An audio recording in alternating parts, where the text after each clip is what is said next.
உறுதியாக யாராலும் எப்படி அந்த தீர்ப்பு நியாயத்தின் அடிப்படையில் தான் கிடைக்குமா என்பது உறுதியாக யாராலும் சொல்ல முடியாது. அதே நேரத்தில் நியாயத்தின் அடிப்படையில் அல்லாமல், சட்டத்திற்கு உட்பட்டு அல்லாமல் இதுல இஸ்லாமியர்கள் அநீதி இழைக்கப்பட்டால் நிச்சயமாக நீங்கள் எப்படி என்ஆர்சி சிஏஏ விஷயத்தில் இந்த சமுதாயத்துடைய போராட்டத்தை தினம்தோறும் சந்தித்து நீங்கள் அதில் சிக்கி தவித்து அந்த சட்டத்தை இன்றும் நடைமுறைப்படுத்த முடியாமல் மண்டியிட்டீர்களோ, அதே போன்று வக்ஃப் வாரியத்திற்குண்டான உரிமையை மீட்பதற்கும் அது மாதிரியான ஒரு போராட்டம் கண்டிப்பாக நடக்கும். அதில் இஸ்லாமியர்கள் சோட போகாமல் ஒவ்வொரு நாளும் அந்த உரிமைக்காக போராடக்கூடியவர்களாக இருப்பார்கள். ஏனென்றால் அந்த சொத்து என்பது அல்லாஹ்வுடைய சொத்து. அல்லாஹ்வுடைய சொத்தை பாதுகாப்பதற்கு உயிரையும் தியாகம் செய்வதற்கு தயாராக இருக்கிறோம். எல்லாம் வல்ல அல்லாஹ்வின் நல்லடியார்களே, சகோதர சகோதரிகளே, தமிழ்நாடு தௌஹீத் ஜமாத் வடசென்னை மாவட்டம் புதுப்பேட்டை கிளை சார்பாக ஏற்பாடு செய்யப்பட்டிருக்கக்கூடிய சமூக நல்லிணக்க விழிப்புணர்வு தெருமுனை கூட்டத்தில் மாநில தலைமை அறிவித்த ஒரு மாத கால தீவிர பிரச்சாரமான எங்கள் வக்ஃப் எங்கள் உரிமை என்ற அந்த செயல் திட்டத்தின் ஒரு அங்கமாக இந்த கூட்டத்தில் எங்கள் வக்ஃப் எங்கள் உரிமை என்ற தலைப்பு இங்கே கொடுக்கப்பட்டிருக்கின்றது. இந்தியாவில் கடந்த 11 ஆண்டு காலமாக ஒன்றியத்தில் ஆட்சி செய்து கொண்டிருக்கக்கூடிய பாசிச சித்தாந்தம் உடைய பாஜக அரசாங்கம் ஒவ்வொரு காலகட்டத்திலையும் அவர்கள் இஸ்லாமியர்களுக்கு எதிராக ஒவ்வொரு சட்டங்களையும் ஒவ்வொரு செயல்பாடுகளையும் கொண்டு வருவதையே வளமையாக வைத்திருக்கின்றார்கள். எந்த ஒரு சட்டத்தை எடுத்துக்கொண்டாலும் அந்த சட்டத்தில் அவர்கள் இஸ்லாமியர்களுடைய உரிமைகள் நசுக்கப்படக்கூடிய, இஸ்லாமியருடைய உரிமைகள் கேள்விக்குள்ளாக்கக்கூடிய ஒரு நிலையை உருவாக்கக்கூடிய ஒரு செயல்பாடுகளை தொடர்ச்சியாக நாம் பார்த்து வருகின்றோம். அது எந்த அளவுக்கு இவர்கள் சட்டங்களையும் செயல்பாடுகளையும் செய்து கொண்டிருக்கின்றார்கள். கீழ்மட்டத்தில் இருந்து மேல்மட்டம் உயர்மட்டத்தில் இருக்கக்கூடிய அனைவருடைய செயல்பாடுகளும் இதுவாகத்தான் இருக்கு. ஒன்று, இஸ்லாமியர்களுக்கு எதிராக வெறுப்பு பிரச்சாரங்களை முன்வைத்து அதன் மூலம் நாட்டில் ஒற்றுமையாக அண்ணன் தம்பிகளாக, மாமன் மச்சான்களாக, நண்பர்களாக பழகி வரக்கூடிய மக்களுக்கு மத்தியிலே பிளவுகளை உண்டாக்க வேண்டும், பிளவுவாத அரசியலை நம்பி அதன் மூலம் ஓட்டுக்களை பொறுக்க வேண்டும் என்ற ஒரு பிற்போக்குத்தனமான, ஒரு முட்டாள்தனமான ஒரு சிந்தனையில இவருடைய செயல்பாடுகள் சென்று கொண்டிருக்கக்கூடிய நிலையை பார்க்கும். அதில் எந்த அளவுக்கு இவருடைய பேச்சுக்களும் இவருடைய செயல்பாடுகளும் இருக்கு என்றால், இவருடைய கட்சியில் இருக்கக்கூடியவர்கள் எந்த அளவுக்கு தாந்தோணித்தனமாக பேசக்கூடியவர்களாக இருக்கிறார்கள் என்றால், ஹரித்வார்ல ஒரு கூட்டம் நடக்கின்றது. அந்த கூட்டத்தில் சங் பரிவார கூட்டர்கள் எல்லாரும் சேர்ந்து கொண்டு அவர்கள் அங்கே பேசுகின்றார்கள். பகிரங்கமாக ஊடகங்களுக்கு தெரியும் வகையில, உலக மக்கள் அறியும் வகையில அவர்கள் பேசுகின்றார்கள்.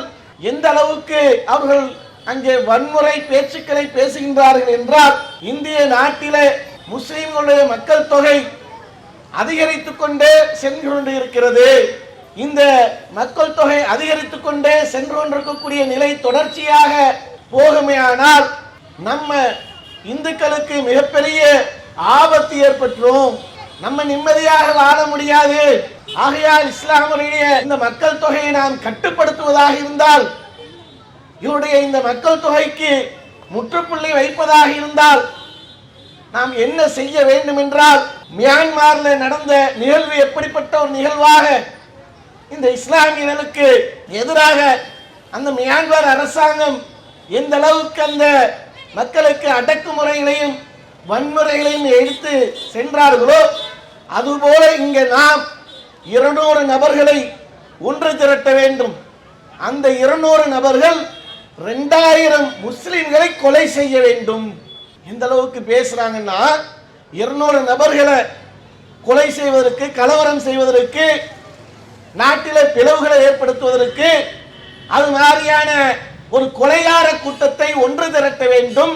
அந்த கொலைகார கூட்டத்தின் மூலமாக 2000 முஸ்லிம்களை நாம் கொலை செய்யணும். இப்படி ஒவ்வொரு குழுக்களாக பல 200 குழுக்கள், பல்லாயிரக்கணக்கான 200 குழுக்களை நாம் சேகரித்து சேர்த்து ஒன்று திரட்டி முஸ்லிம்களை கொலை செய்யணும்.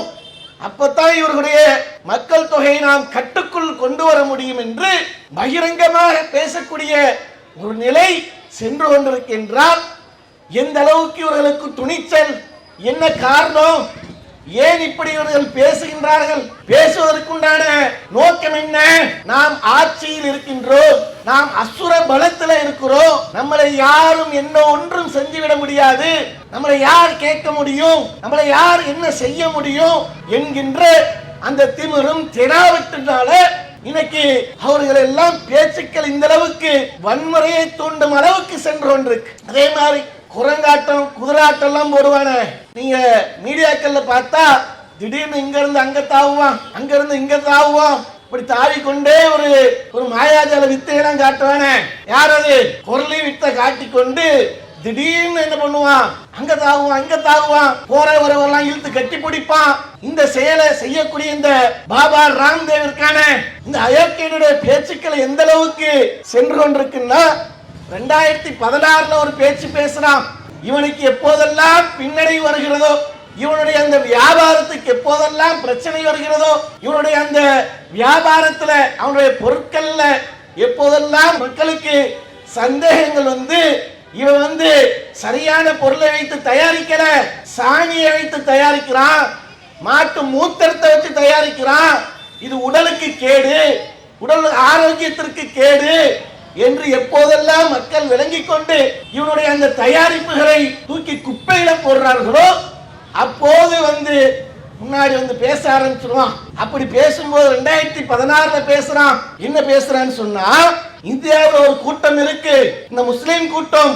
இந்த கூட்டம் பாரத் மாதாக்கு ஜெய் என்று சொல்ல மறுக்கிறது. பாரத் மாதாக்கு ஜெய் என்று சொல்லக்கூடிய இந்த கூட்டத்தை எனக்கு பார்க்கும் போதெல்லாம் வெறுப்பு ஏற்படுகிறது. இந்த ஜனநாயக நாட்டில இந்த சட்டம் என்னுடைய கைகளை கட்டி போட்டு வைத்திருக்கின்றது.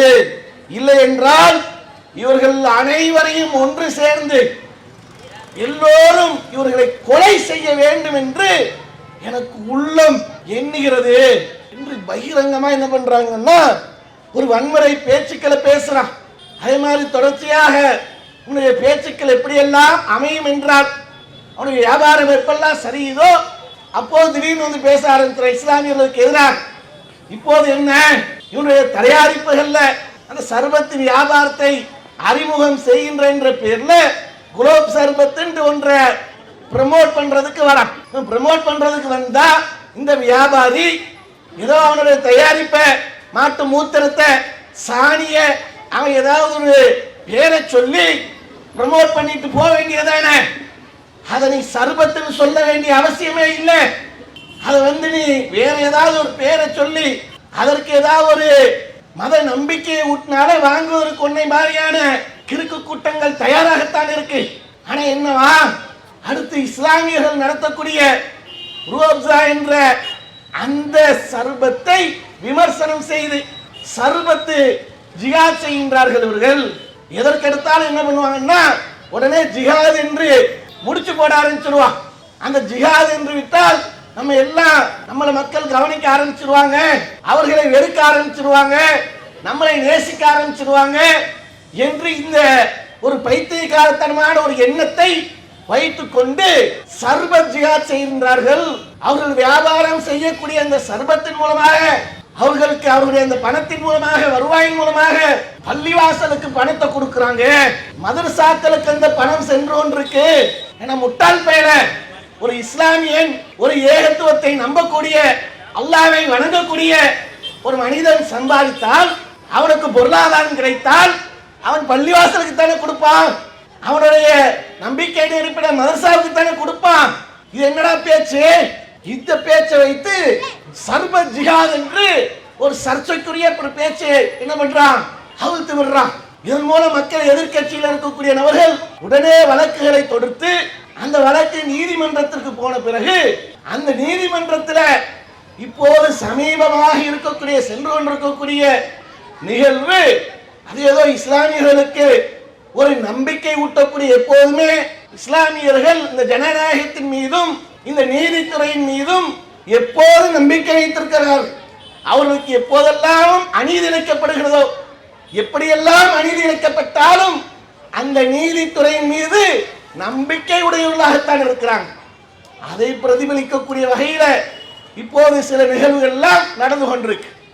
கேள்வி கேட்கப்படுது பாபா ராம்தேவிட்ட, இது என்ன பேச்சு, இது எப்படிப்பட்ட ஒரு பேச்சு, இந்துக்களுக்கும் முஸ்லிம்களுக்கும் மத்தியில ஒரு பிளவை ஏற்படுத்தக்கூடிய, கலவரத்தை உண்டு பண்ணக்கூடிய ஒரு பேச்சாக இருக்கு, இது வன்மையாக கண்டிக்கிறோம், இந்த பேச்சை நீங்கள் உடனடியாக நீக்கணும், அந்த பதிவிலிருந்து நீக்கிறதுன்னு சொல்லி உத்தரவு போடப்படுது.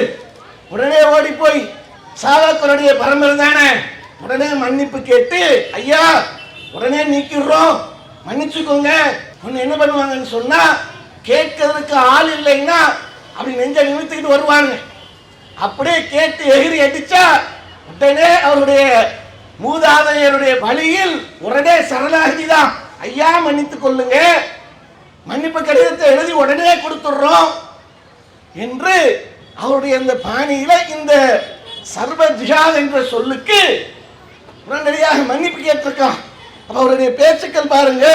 இதே மாதிரி இந்த கட்சியில இருக்கக்கூடிய அனைவருடைய பேச்சும் அனைவருடைய பேச்சுக்களும் இது தொடர்ச்சியாக சென்று கொண்டிருக்கக்கூடிய நிகழ்வாக இருக்கு. சுனிதா சிங் கவுர் என்றவர் பாஜகவுடைய மாநில மகளிர் அணி தலைவியாக இருக்கிறாங்க. இந்த தலைவியுடைய பேச்சு, பொதுவாக பெண்களுடைய பேச்சு என்பது ஒரு நளினமாக இருக்கும், ஒரு நாகரிகமாக இருக்கும். ஆனா இந்த பாஜகவுக்கு என்று சென்று விட்டால் அந்த நளினம், அந்த நாகரிகம், அந்த கூச்சம், அந்த வெக்கம் எல்லாம் அற்று போயிடும் போது தெரியுது. பேசுறாங்க, என்ன பேசுறாங்கன்னு சொன்னா, இந்து இளைஞர்கள் எல்லாம் ஒன்றிணைந்து இஸ்லாமிய பெண்களை பாலியல் வன்புணர்வு செய்யணும், வன்புணர்வு செய்வதன் மூலமாக அவர்களை அழிக்கணும், அவர்களுக்கு தொல்லை கொடுக்கணும், இந்து இளைஞர்கள் எல்லாம் ஒன்றிணைந்து இதை செயல்படுத்துங்க.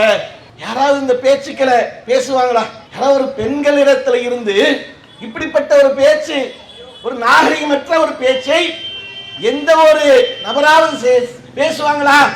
ஆனால் பாஜகவில் இருக்கக்கூடிய அந்த மகளிர் அணி தலைவியம் அவருடைய பேச்சுக்கள் இந்த அளவுக்கு போகுதுன்னா என்ன காரணம்? இவர்களுக்கு அந்த இஸ்லாமியர்கள் மீது இருக்கக்கூடிய வெறுப்பை அந்த அளவிற்கு அவர்களுக்கு மீது ஊட்டப்பட்டிருக்கு. அவர்களிடத்துல அந்த அளவுக்கு பேச வேண்டும் என்று தயாரிக்கப்பட்டிருக்கிறார்.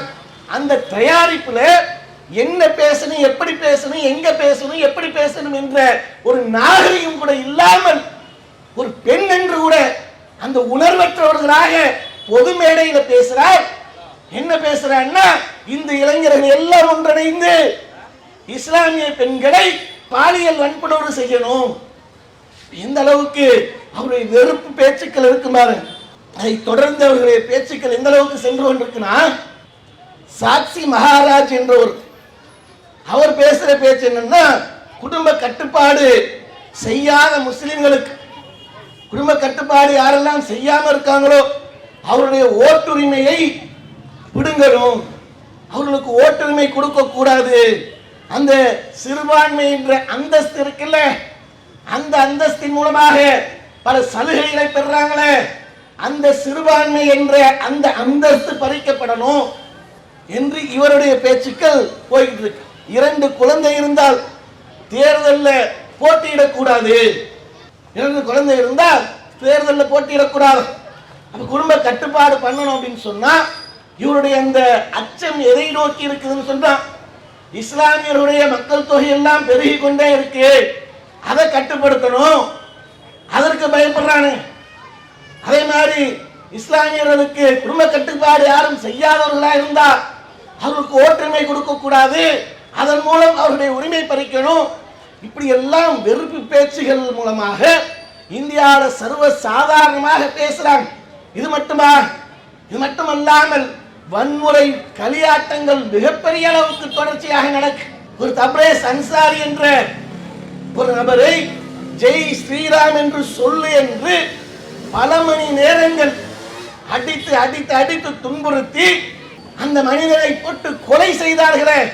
ஜெய் ஸ்ரீராம் என்று சொல்ல வேண்டும், நீ சொல்லலைன்னு சொன்னா நாங்கள் உன்னை அடிக்கத்தான் செய்வோம், உன்னை கொலை செய்வோம் என்று இந்த ஜெய் ஸ்ரீராம் என்ற ஒன்றை வார்த்தையை சொல்ல சொல்லி எத்தனை கொலைகள் இந்த நாட்டில் நடந்து கொண்டிருக்கு.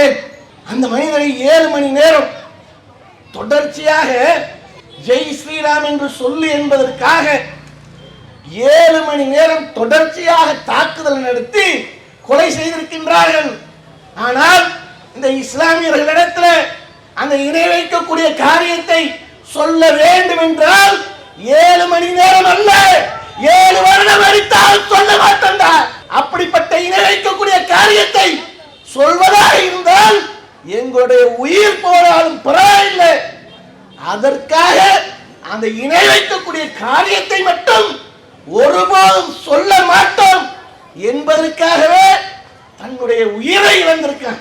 இப்படித்தான் ஒவ்வொருத்தருடைய அந்த ஈமானிய உறுதியும் இருக்கிறது.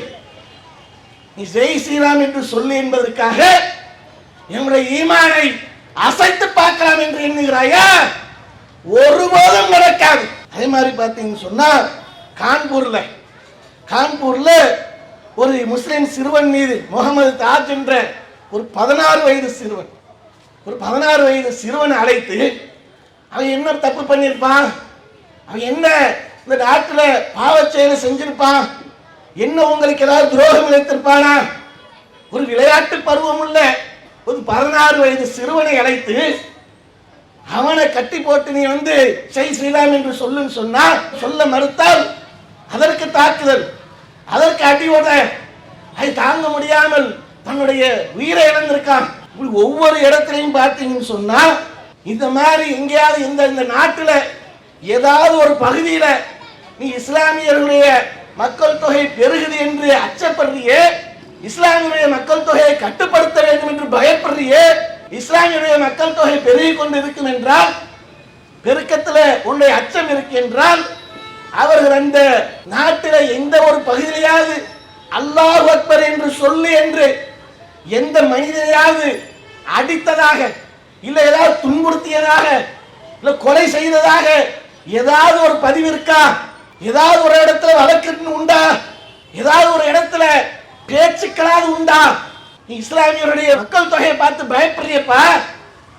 எந்த இடத்திலையாவது அல்லாஹ் அக்பர் என்று சொல்லு என்று ஒரு இந்துக்களை அடித்ததாக, ஒரு கிறிஸ்தவனை அடித்ததாக, ஒரு நாத்திகனை அடித்ததாக, இன்ன பிற வழக்க வழிபாடுகளில் ஈடுபடக்கூடிய மத நம்பிக்கையில் உள்ள மக்களை அடித்ததாக, ஏதாவது துன்புறுத்தியதாக ஏதாவது ஒரு இடத்துல ஒரு செய்தி உண்டா?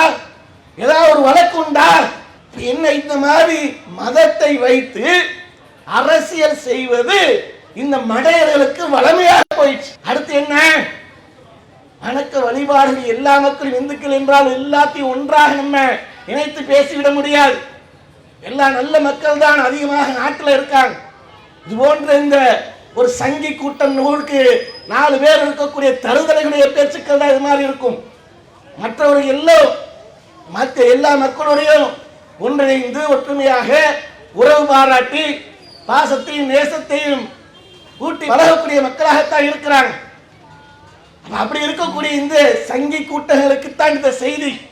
இந்த மாதிரி பேசக்கூடிய நிலையில் இருக்கிறாங்களே, இருக்கும்போது வணக்க வழிபாடுகள் பாருங்க, அதுல அரசியல். இன்னைக்கு விநாயகர் சதுர்த்தி ஊர்வலம் என்று எல்லா மக்களும் அவங்கவுங்க வீட்டில் அவங்களுடைய நம்பிக்கையின் அடிப்படையில் அமைதியாக செயல்படுத்துறாங்க. ஆனா இந்த சங்கி கூட்டம் என்ன செய்யுது? இந்த விநாயகர் ஊர்வலத்தை வைத்து கலவரத்தை எப்படியாவது உண்டு பண்ணணும், அது இஸ்லாமியர்கள் இருக்கக்கூடிய பகுதியில தான் நாங்க செல்வோம், நாங்க தூக்கிட்டு போற வாகனம் அந்த பக்கம் தான் போகும், வேற எந்த பக்கமும் போகாது, வேற எந்த பக்கமும் போனா அது அமைதியா போயிடுமே, அவர்கள் இருக்கக்கூடிய பகுதியில போனாதான் அது கலவரம் ஏற்படும், அப்பதான் அவர்கள் பள்ளிவாசல் மீது கல்லெறிய முடியும், செருப்பெறிய முடியும், பன்றிக்கறியை வீச முடியும், இப்படி ஏதாவது ஒன்றை வீசி அவர்கள் மீது ஏதாவது கலவரத்தை உண்டு பண்ணணுமா, நாங்க அந்த பகுதி தான் போவோம், அந்த பகுதி தான் போவோம்ட்டு ஏனைய மக்கள் ஏதாவது வணக்க அதே அந்த நாளில் எத்தனை ஆயிரம் கோடி மக்கள் அவர்கள் வந்து கொண்டாடக்கூடியவர்களாக இருக்கிறாங்க. அவர்கள் நடத்தல் மாதிரியான பிரச்சனை உண்டா? அதெல்லாம் கிடையாது. ஆனால் இந்த சங்கி கூட்டங்கள் பிரச்சனை பண்ணுவதற்கு இந்த விநாயகர் சதுர்த்தியவே வைத்திருக்கின்றார்கள். அடுத்து என்ன, இதுல கட்டுப்படுத்திட்டாங்க.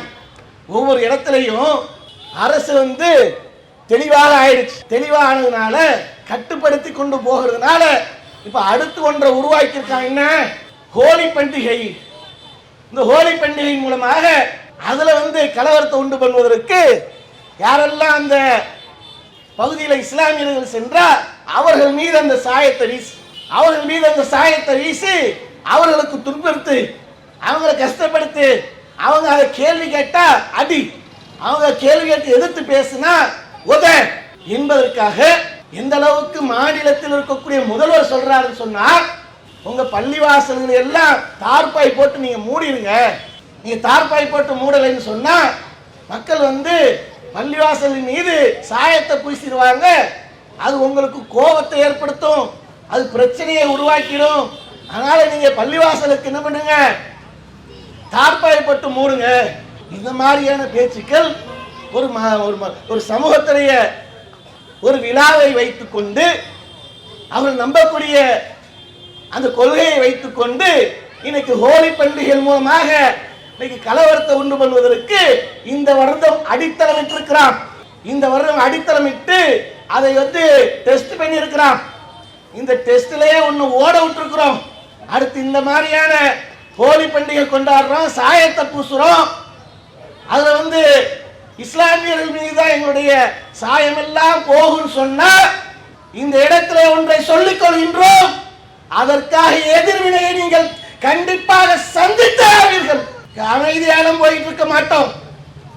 நீ எந்த வகையில வந்தாலும் சரி, சாயத்தை பூசுறேன்னு வந்தா அமைதியா போயிடுவோம் நினைக்கிறியா? பூசிப்பார், கொட்ட குனிஞ்சு கொண்டு போயிட்டே இருப்பாங்க.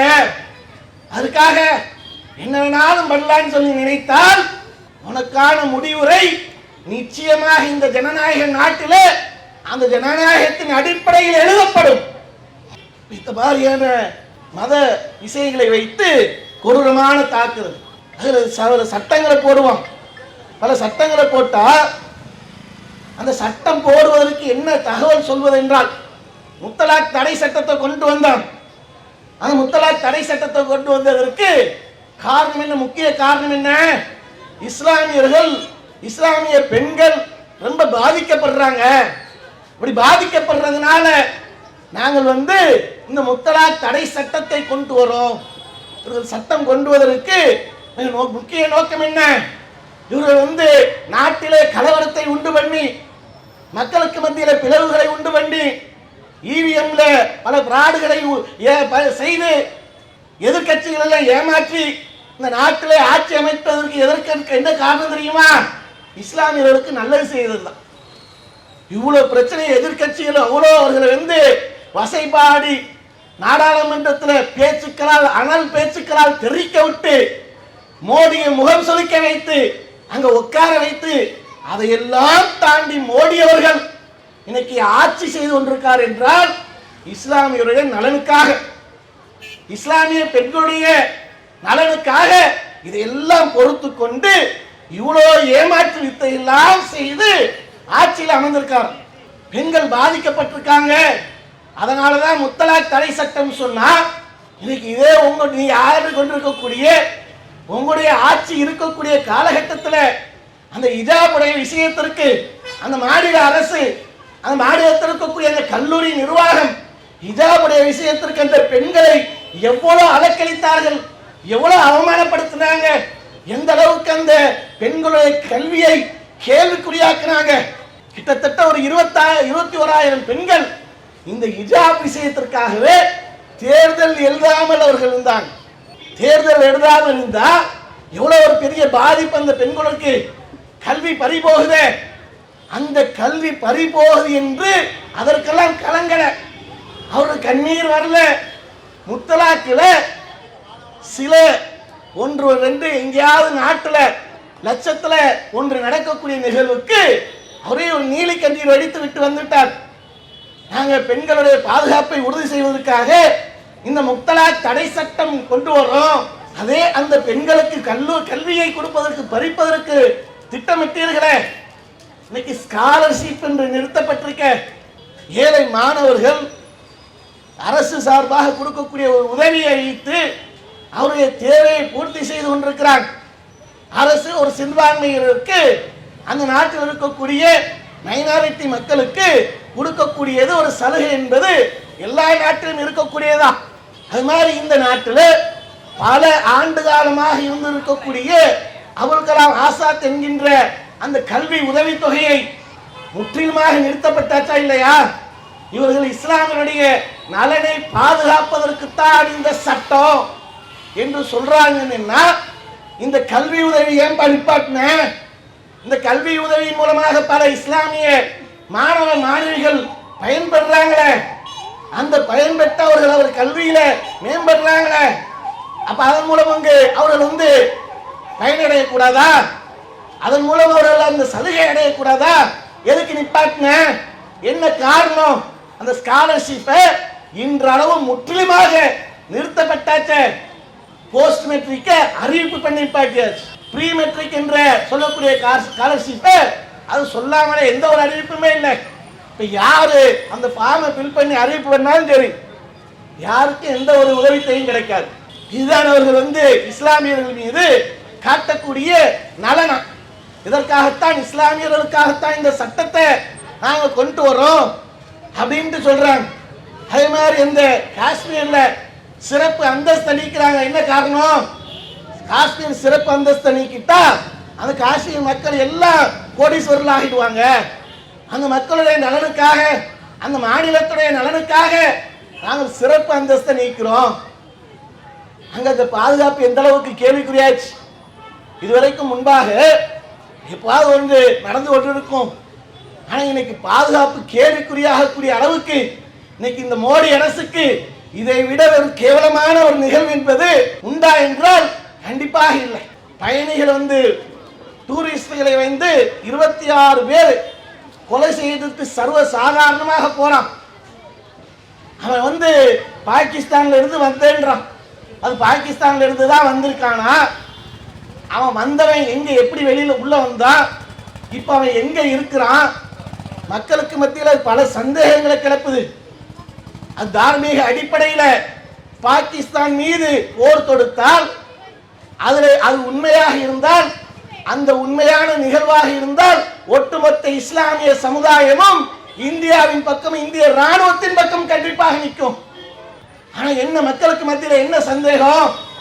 26 பேரை கொலை செய்தது சர்வ சாதாரணமாக காக்கா குருவியை சுட்டு தள்ளுவதை போல சுட்டு தள்ளிட்டு போயிருக்கான். அவன் வந்தது எப்படி வந்தான்? சரி வந்துட்டான், உள்ள வந்துட்டான். நீங்க ஏதோ ஒரு தூங்கிட்டீங்க, இல்ல வெளிநாட்டுக்கு சுற்றுலாவுக்கு சென்றிருப்பீங்க, நாட்டில் எப்படி கலவரத்தை உண்டு பண்ணலான்னு திட்டமிட்டு இருந்திருப்பீங்க. அந்த நேரத்தில் அவன் ஊடுருவி இருக்கலாம். உள்ள வந்துட்டான்ல, சுட்டு தள்ளிட்டான்ல, சுட்டு தள்ளிட்டு எப்படி வெளியில போனான்? எப்படி அவன் வெளியில போனான்? எங்க போனான்? எப்படி போனான்?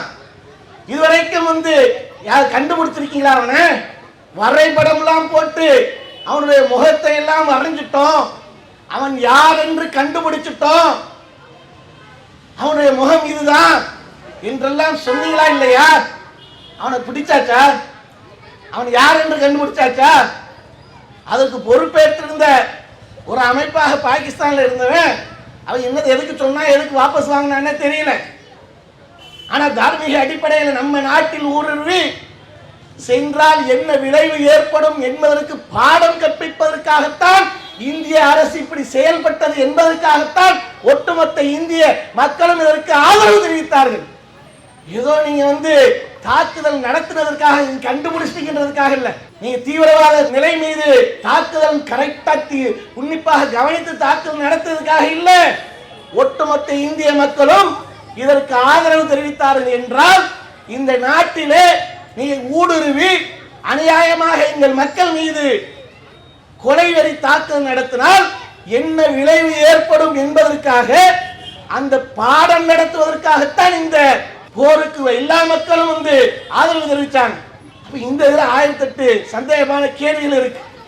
இப்படிப்பட்ட ஒரு நிகழ்வுல இந்த மத்திய அரசு சென்று கொண்டிருக்கும் போது இஸ்லாமியருடைய பாதுகாப்புக்காகவே என்ன பண்றாங்களாம், சட்டம் ஏற்றாங்கன்னு சொல்லி தொடர்ச்சியா வக்ஃப் வாரிய திருத்த சட்டம் என்று அந்த திருத்த சட்டத்துக்கு வந்திருக்காங்க.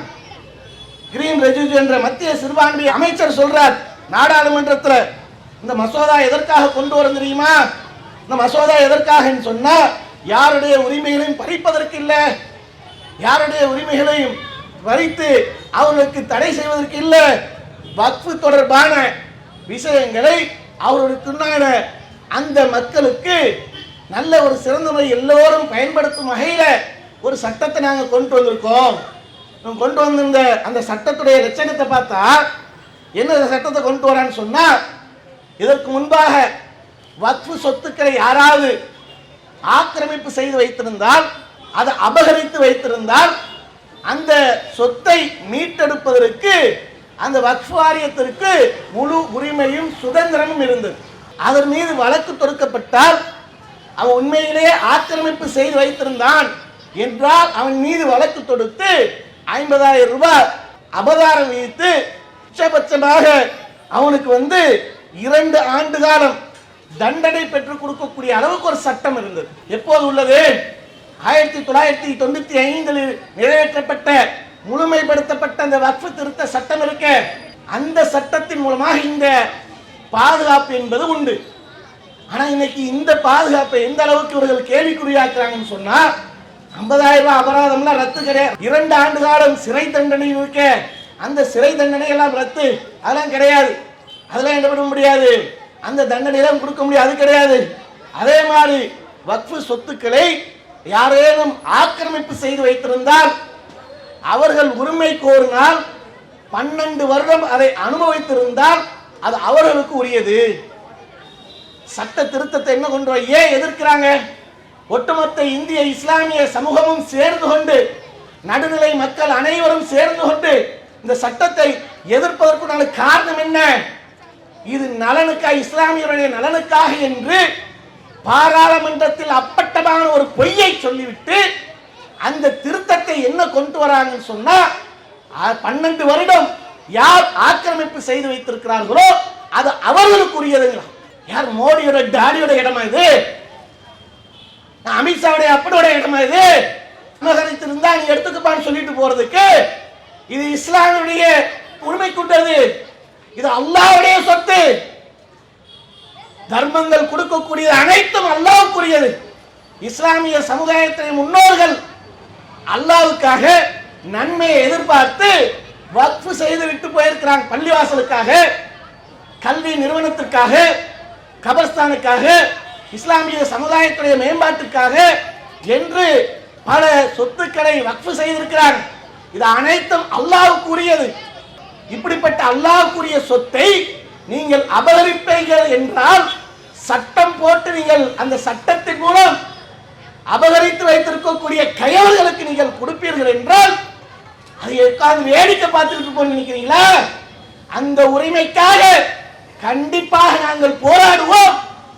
அந்த போராட்டம் என்பது இன்னொரு சுதந்திர போராட்டம் போன்று இருக்கும். அடுத்து என்ன சட்டத்தை மாத்துறாங்கன்னு சொன்னா, அதுல சட்ட சிக்கல் இருந்துச்சுன்னா அந்த சட்ட சிக்கலை தீர்ப்பதற்கு தீர்ப்பாயம், வக்ஃப் தீர்ப்பாயம் என்று ஒன்று உண்டு. அந்த வக்ஃப் தீர்ப்பாயம் என்பது இனிமே கிடையாது, அது ரத்து செய்யப்படுது. வக்ஃபுக்கென்று தீர்ப்பாயம் இருக்கக்கூடாது. இந்த தீர்ப்பாயத்துடைய உரிமை என்பது ஏதோ வக்ஃபுக்கு மட்டும் உரியதா? இந்த தீர்ப்பாயம் என்பது எல்லோருக்கும் உண்டு. ஏன்? சின்ன சின்ன வழக்கு, சின்ன சின்ன பிரச்சனைகளுக்கெல்லாம் கோர்ட்டுகளை, நீதிமன்றங்களை போய் நாடுனா அது நேரம் எடுக்கும். நீதிமன்றத்துக்கு என்று பல லட்சக்கணக்கான மக்கள் வழக்குகள் தீர்வில்லாமல் கிடக்கு. ஆனால் சின்ன சின்ன பிரச்சனைகளை எல்லாம் அந்த தீர்ப்பாயத்தின் மூலமாக தீர்த்து கொள்ள வேண்டும் என்பதற்காக எல்லா நிறுவனங்களுக்கும் உண்டு. ரயில்வேக்கு உண்டு, இராணுவத்திற்கு உண்டு, அதே மாதிரி தனியார் நிறுவனங்களாக இருக்கக்கூடிய மோடியின் நண்பர்களாக இருக்கக்கூடிய அமித்ஷாவின் அன்பர்களாக இருக்கக்கூடிய அதானியோட நிறுவனத்துக்கும் அம்பானியோட நிறுவனத்துக்கும் இந்த தீர்ப்பாயம் உண்டு. அந்த தீர்ப்பாயத்தின் மூலமாக வரக்கூடிய சின்ன சின்ன பிரச்சனைகளை தீர்த்து கொள்ள வேண்டும் என்பதற்காக எல்லோருக்கும் உரிய அந்த உரிமை படைத்ததுதான். ஆனா என்னன்னா வக்ஃபுக்கு மட்டும் அந்த தீர்ப்பாயம் அது தடை செய்யப்படுகிற தீர்ப்பாயம் கிடையாது அவங்களுக்கு. அப்படி ஒரு பிரச்சனை வந்தா அந்த பிரச்சனையை தீர்த்து வைப்பதற்கு அந்தந்த மாவட்டத்துடைய இருக்கக்கூடிய கலெக்டர்களுக்கு தான் உரியது. அந்த கலெக்டர் அதை முடிவு செய்வார். அது கலெக்டர் பார்த்து அதை என்ன பண்ணுவாரு, ஆய்வு பண்ணி அதுக்கு தீர்வு சொல்வார் என்று இன்னைக்கு இதை மாத்துறாங்க. கலெக்டர் முடிவு செய்வார், கலெக்டர் மாற்றுவார்னு சொன்னா இது தமிழகத்தில் இருக்கக்கூடிய நம்முடைய மாநிலத்தை மட்டும் வைத்துக்கொண்டு கலெக்டர் தானே சரியா நடந்து கொள்வார், கலெக்டர் அதுக்காக ஒரு தீர்வை சரியா கொடுத்துருவார், இப்படி நினைக்க கூடாது. எந்த ஒரு அதிகாரிகளாக இருந்தாலும் அவர்கள் அரசுக்கு மட்டும்தான் சாதகமாக நடந்து கொள்வார்கள். அப்படி நடந்தா தான் அவர்களுக்கு அந்த இடத்துல உட்கார முடியும். அப்படித்தான் எல்லா அதிகாரிகளும் இருப்பாங்க. அப்ப கலெக்டர்கள் அந்த மாதிரி இருக்கிறது தான் அவர்களுக்கு உண்டான ஒரு நீதியாக அவர்கள் பார்ப்பாங்க. இந்த மாநிலத்தை மட்டும் வைத்து பார்க்க கூடாது. வட மாநிலம் எடுத்து பாருங்க. வட மாநிலங்கள் இருக்கக்கூடிய கலெக்டருடைய கையில் இதுக்கு வக்ஃபு விஷயம் போனா, யாராவது அபகரித்து வைத்திருக்கால் மீட்டு தாருங்கன்னு போனா, இதை பல அரசு மாநில அரசுகளே வக்ஃபு சொத்துக்களை அபகரித்து வைத்திருக்கிறாங்க, ஆக்கிரமிப்பு பண்ணி வைத்திருக்கிறாங்க. அதை போய் நம்ம மீட்டெடுக்கணும்னு சொல்லி கேட்டா, கலெக்டர் கேட்டா என்ன சொல்லுவாரு, அரசிட்ட இருக்கக்கூடிய அரசு கையகப்படுத்தி வைத்திருக்கக்கூடிய இடத்தில் கேட்டாலே என்ன சொல்லுவாங்க, அரசுக்கு சாதகமாத்தான அவர் தீர்ப்பு சொல்வார், அரசுக்கு சாதகமாத்தான நடப்பார்.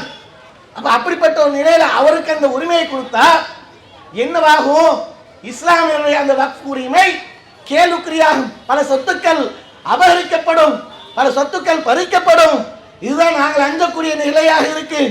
அதே மாதிரி என்ன, வக்ஃப் வாரியத்தில் இஸ்லாமியர் அல்லாதவர்கள் 2 நபர்களை சேர்க்கணும், இஸ்லாமியர் அல்லாதவர்களை 2 பேரை சேர்க்கணும்னு சொல்றீங்களே, வக்ஃப் வாரியத்தில் 2 பேர் இஸ்லாமியர் அல்லாதவர்களை சேர்ப்பதாக இருந்தால் அப்படி சேர்க்கக்கூடிய ஒரு நிலை யாராவது கேட்டாங்களா? இந்துக்கள் இந்த மக்கள் வக்ஃப் வாரியத்தில் எங்களுக்கு உண்டான உரிமையை பெற்றுத்தாருங்க, மோடிஜி அவர்களே எங்களுக்கான அந்த உரிமை வக்ஃப் வாரியத்தில் நிராகரிக்கப்படுது, ஆகையால் அந்த உரிமையை மீட்டு தாருங்கள்.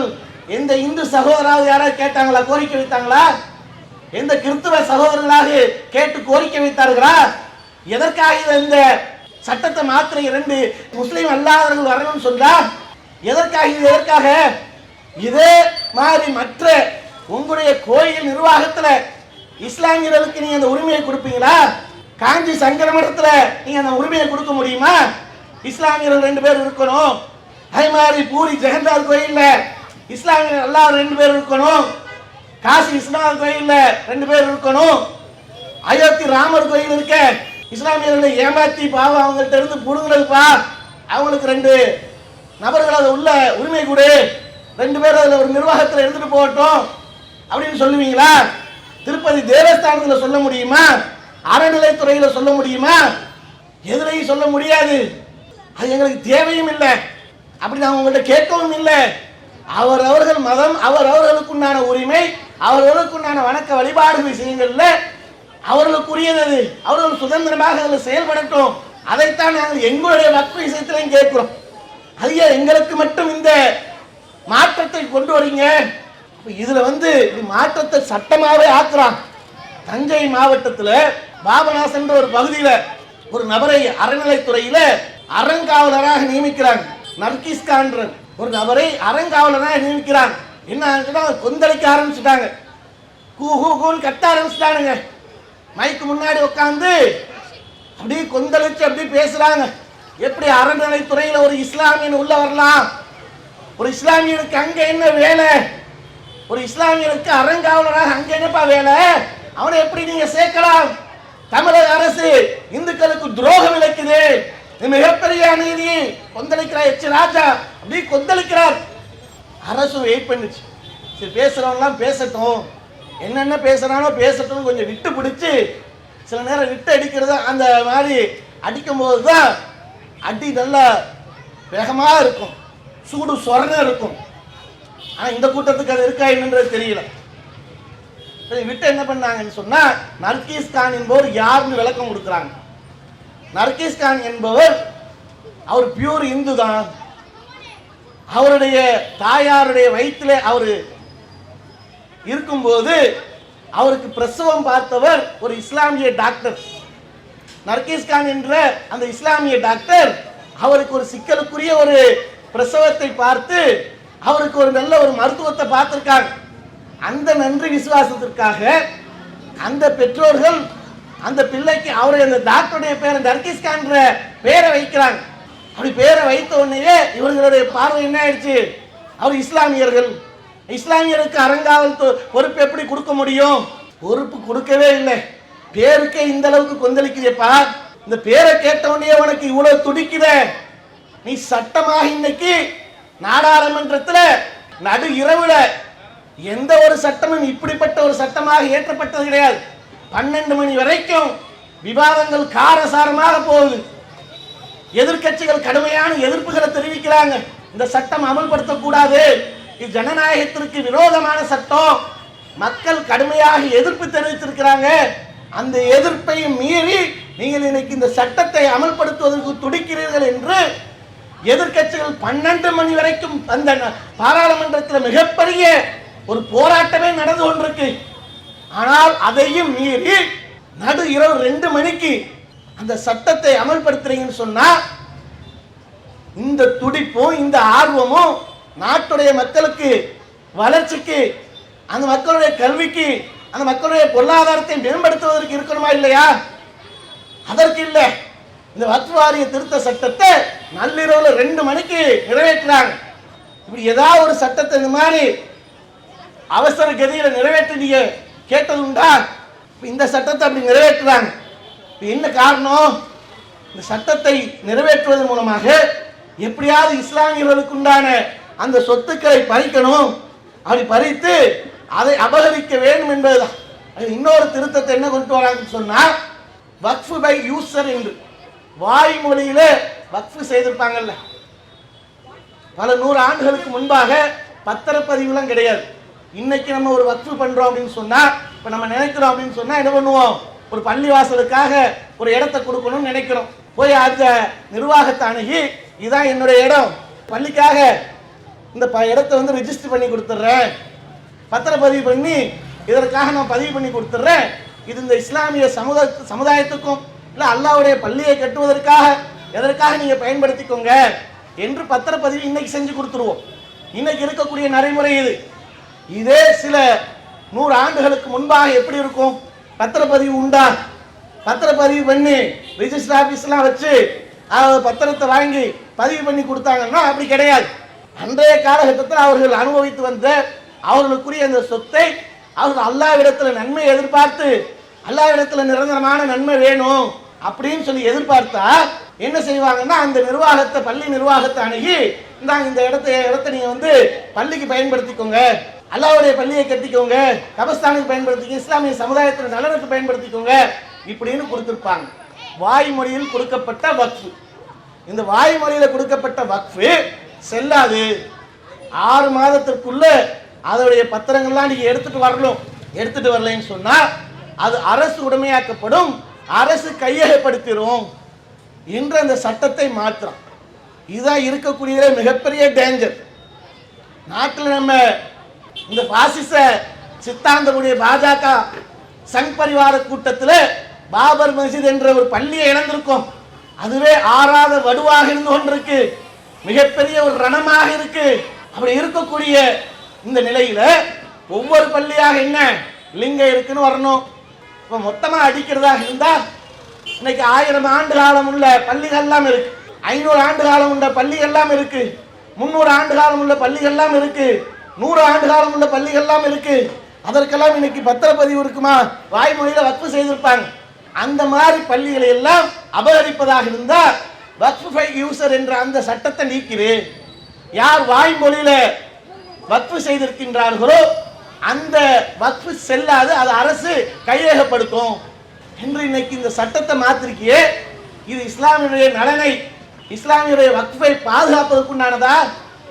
இஸ்லாமியுடைய வக்ஃபை பாதுகாத்து கொடுக்கக்கூடிய ஒரு சட்டமா இது?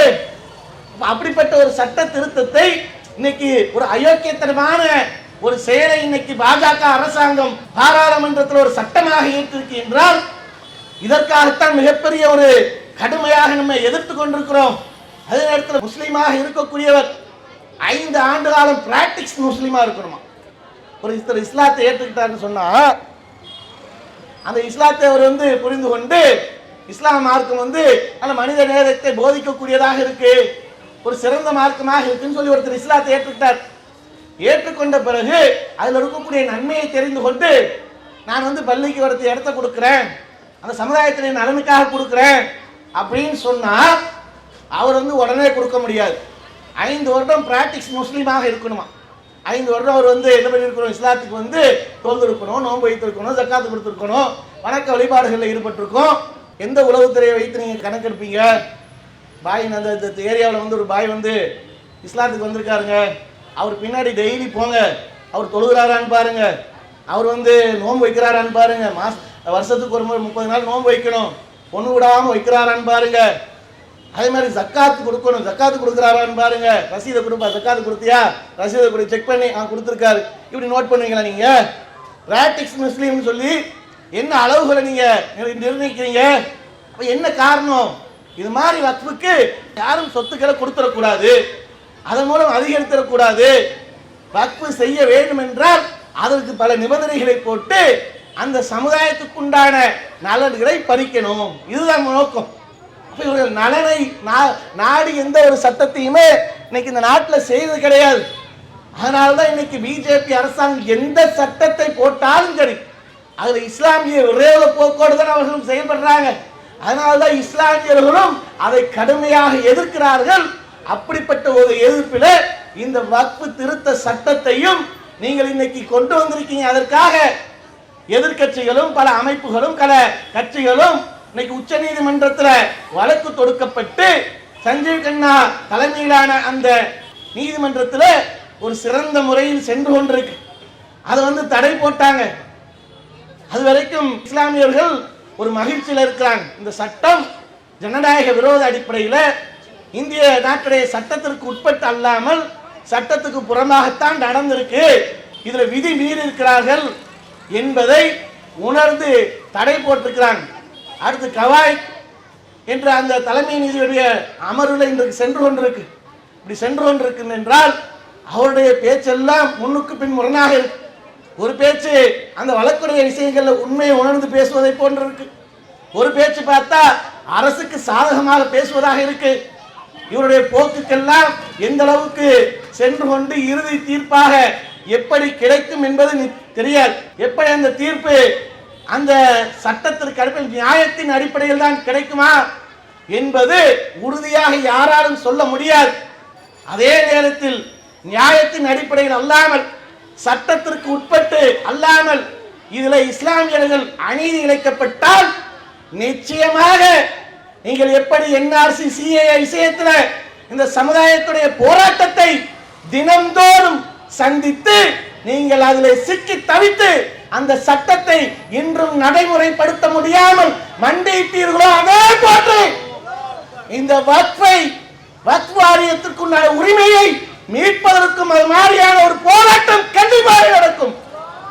அதில் இஸ்லாமியர்கள் சோடையாக போகாமல் ஒவ்வொரு நாளும் அந்த உரிமைக்காக போராடக்கூடியவர்களாக இருப்பார்கள். ஏனென்றால் அந்த சொத்து என்பது அல்லாஹ்வுடைய சொத்து. அல்லாஹ்வுடைய சொத்தை பாதுகாப்பதற்கு எங்களுடைய உயிரை தியாகம் செய்வதற்கு தயாராக இருக்கிறோம். அதனால நியாயத்தின் அடிப்படையில் ஜனநாயகத்தின் அடிப்படையில் இந்த நீதிமன்றத்தின் மீது நம்பிக்கை கொண்டு நாங்கள் அந்த தீர்ப்பை எதிர்பார்த்து கொண்டிருக்கிறோம். அது அநீதி இழைக்கப்பட்டால் அதனுடைய விளைவு என்பது ஜனநாயகத்தின் அடிப்படையில் எங்களுடைய போராட்டம் நிச்சயமாக கண்டிப்பாக நடக்கும். அதே நேரத்தில் இந்த சட்டத்தை வாபஸ் வாங்க வேண்டும், அந்த சட்டத்தில் நல்ல தீர்ப்பை உச்ச நீதிமன்றம் கொடுக்க வேண்டும் என்பதையும் இந்த நேரத்தில் தெளிவுபடுத்திக் கொண்டு கோரிக்கையாக வைத்து இந்த உரையை நிறைவு செய்கின்றேன். வாஹித் அல்ஹம்துலில்லாஹி ரப்பில் ஆலமீன். அஸ்ஸலாமு அலைக்கும்.